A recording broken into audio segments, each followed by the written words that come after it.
Hello everyone. Topic है हमारा application of maxima and minima. तो यहाँ से सीबीएसई एग्ज़ाम में एक क्वेश्चन ज़रूर पूछा जाता है और ये क्वेश्चन बहुत ही आसान होते हैं।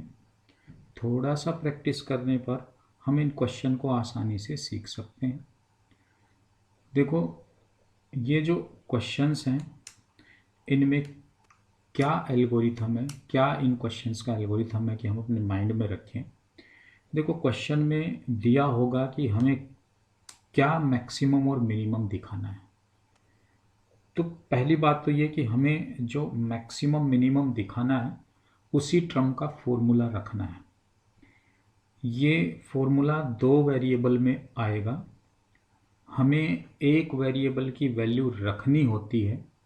ये इस एक वेरिएबल की वैल्यू हम कहाँ से रखेंगे भाई? क्या तो हमें क्वेश्चन में कोई कंडीशन दे रखी होगी या फिर क्वेश्चन के अंदर फिगर बनेगा, उससे हम एक वेरिएबल की वैल्यू रख लेंगे और डिफ्रेंशिएट कर देंगे रिमेनिंग वेरिएबल के रेस्पेक्ट में।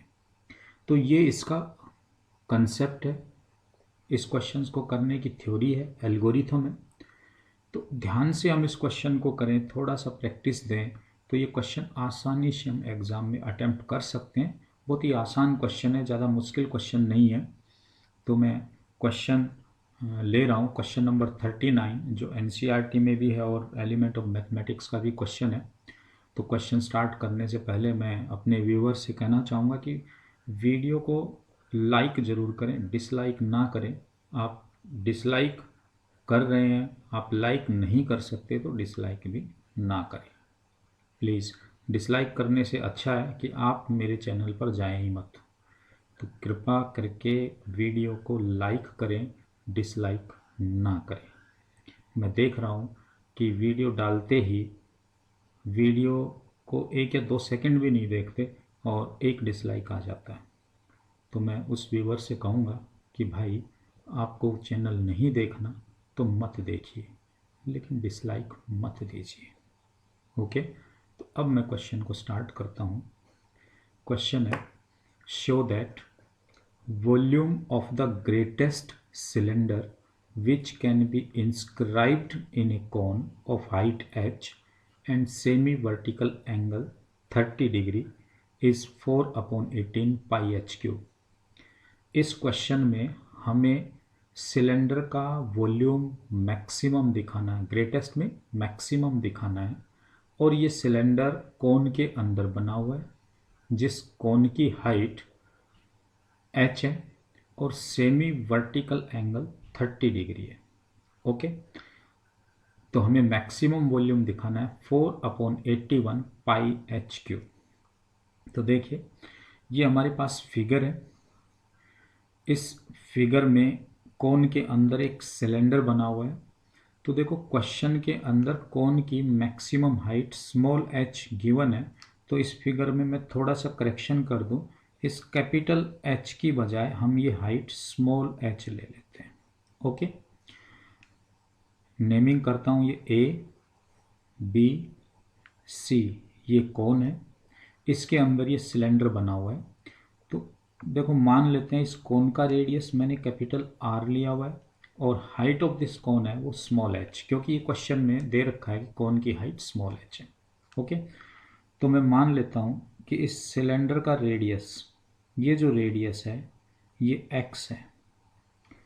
ठीक है, सिलेंडर का रेडियस एक्स, ये नाम दे देता हूँ मैं एल एम, इसको नाम दे देता हूँ एन।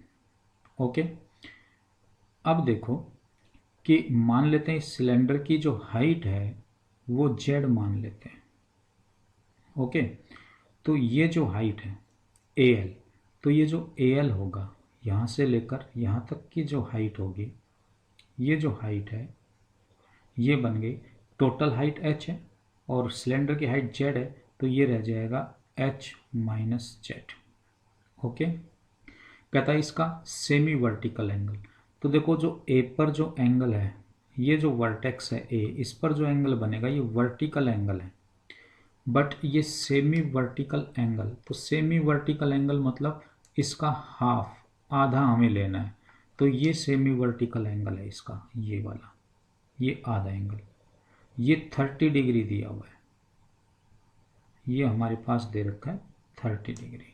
ओके, तो देखिए हमें इस क्वेश्चन में सिलेंडर का वॉल्यूम मैक्सिमम दिखाना है। तो वॉल्यूम ऑफ सिलेंडर क्या होगा, तो वॉल्यूम ऑफ सिलेंडर, इसी का हम फॉर्मूला रखेंगे, ये होगा pi x square Z.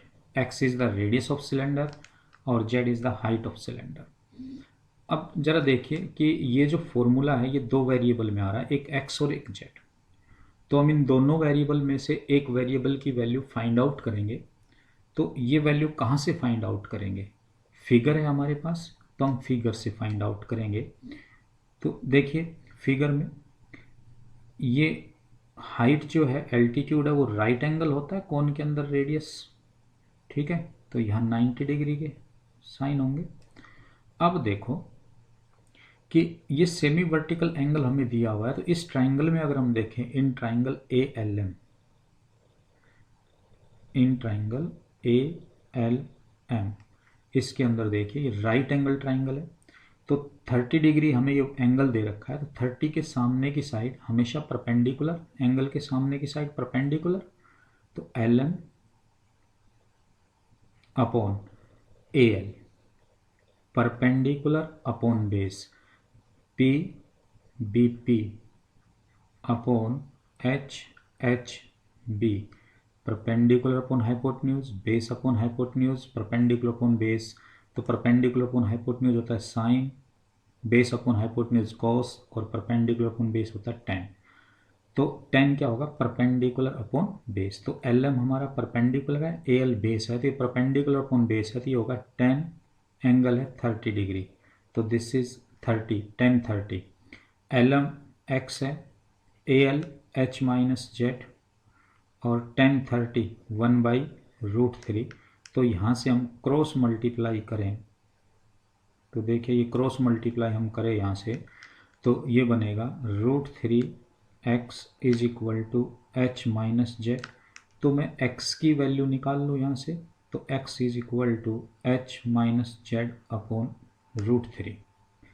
Okay, तो ये वैल्यू हमने इसमें x की वैल्यू निकाली। तो दिस इज इक्वेशन फर्स्ट, तो इसको मैं इक्वेशन फर्स्ट मान लेता हूँ। अब ये x की वैल्यू इस वॉल्यूम ऑफ सिलेंडर में हम रखें, तो वॉल्यूम ऑफ सिलेंडर को मैं v से लिखता हूँ, पाई x की वैल्यू है h माइनस जेड अपॉन √3, इसका whole square into Z.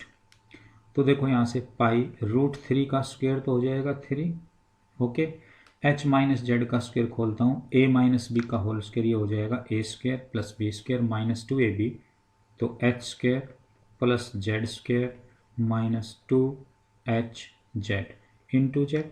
Z को अंदर मल्टीप्लाई कर लिया जाए, तो ये हो जाएगा h square Z plus Z cube minus 2h Z square. Now differentiating with respect to Z, क्योंकि x की वैल्यू हमने रख ली थी इसलिए z रह गया, तो z के रेस्पेक्ट में हम करेंगे। तो dv upon D Z, pi upon 3 h square, z की रेस्पेक्ट में z का डिफ्रेंशिएशन 1, ये 3z स्क्वायर, और ये आ जाएगा 4hz। Okay, now for maxima minima put dv upon dz is equal to 0। तो pi upon 3 h square 3z square minus 4hz is equal to 0। ये पाई अपॉन 3 तो 0 में कंज्यूम हो जाएगा, h square plus 3z square minus 4hz is equal to 0। तो अब यहाँ से हम देखें कि ये quadratic equation in z, that is हम इसको ऐसे लिख सकते हैं 3z square minus 4hz plus h square. This is the quadratic equation in z, z के अंदर क्वाड्रेटिक है। तो यहाँ से हम इसके फैक्टराइज कर सकते हैं। मल्टीप्लाई करें तो 3h² और ऐड करें तो -4h। तो इसके फैक्टर करेंगे तो ये बनेगा 3z² minus 3hz minus 1hz plus h² is equal to 0। तो यहाँ से z कॉमन ले लें, 3z कॉमन ले लें तो z माइनस h माइनस यहाँ से एक h कॉमन ले लें तो z minus h is equal to 0।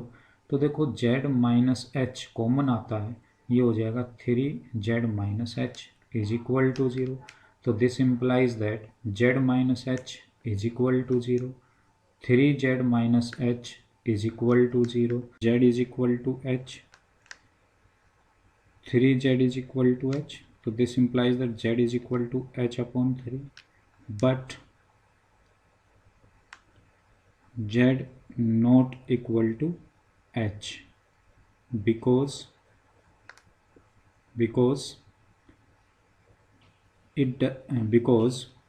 z is the height of cylinder or h is the height of cone.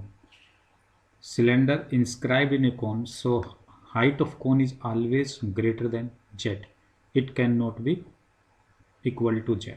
So therefore z is equal to h upon 3। तो z की value होगी h upon 3। Okay, now second derivative देखें, differentiating with respect to z। Again differentiate करें हम z के respect में,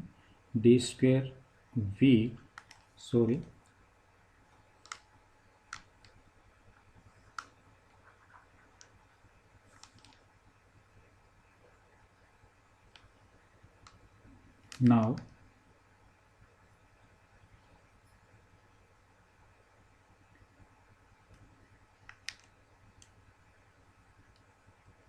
अब हम इसको अगेन डिफ्रेंशिएट करें विद रेस्पेक्ट टू z। तो अगेन डिफ्रेंशिएट करें हम इस रिजल्ट को, देखिए d² upon dz² is equal to pi upon 3 into z के रेस्पेक्ट में h कांस्टेंट, सो इसका डेरिवेटिव 0, 3z² 6z हो गया, माइनस 4h इंटू z, इसका जो डेरिवेटिव होगा वो होगा -4h at z is equal to h upon 3। So d² upon dz² upon upon 3 into h की वैल्यू, z की वैल्यू h अपॉन 3 रखें, ये हमने h अपॉन 3 रखेंगे, 3 2 जा 6 होता है, सो ये आ जाएगा -2πh अपॉन 3, जो कि नेगेटिव है, लेस देन 0 है।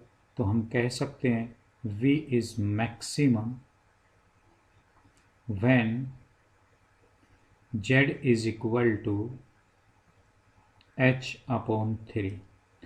नाउ फ्रॉम फर्स्ट इक्वेशन से, नाउ फ्रॉम इक्वेशन फर्स्ट, तो फर्स्ट इक्वेशन हमारी थी x is equal to h minus Z upon √3, h minus Z upon √3। तो यहाँ पर हम h की z की वैल्यू रखें, सॉरी z की वैल्यू हम इसमें रख दें, तो z हमारे पास है h upon 3 upon √3, x is equal to 3h minus h, 2h upon 3 upon √3। So ये 3 के साथ मल्टीप्लाई हो जाएगा, 3√3 बन गया। सो ये x की वैल्यू आ गई हमारे पास। हमें मैक्सिमम वॉल्यूम दिखाना है, तो देयरफॉर मैक्सिमम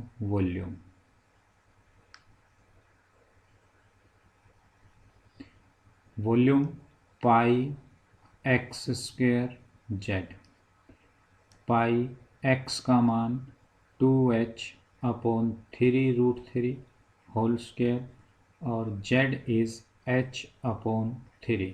ये वैल्यू हमने रखी इसमें। नाउ पाई इंटू 2h का स्क्वायर करोगे 4h स्क्वायर अपॉन 3 का स्क्वायर 9, √3 का स्क्वायर 3, तो 9 इंटू 3 27 हो गया ये, इंटू h अपॉन 3 मल्टीप्लाई करें तो ये आ जाएगा 4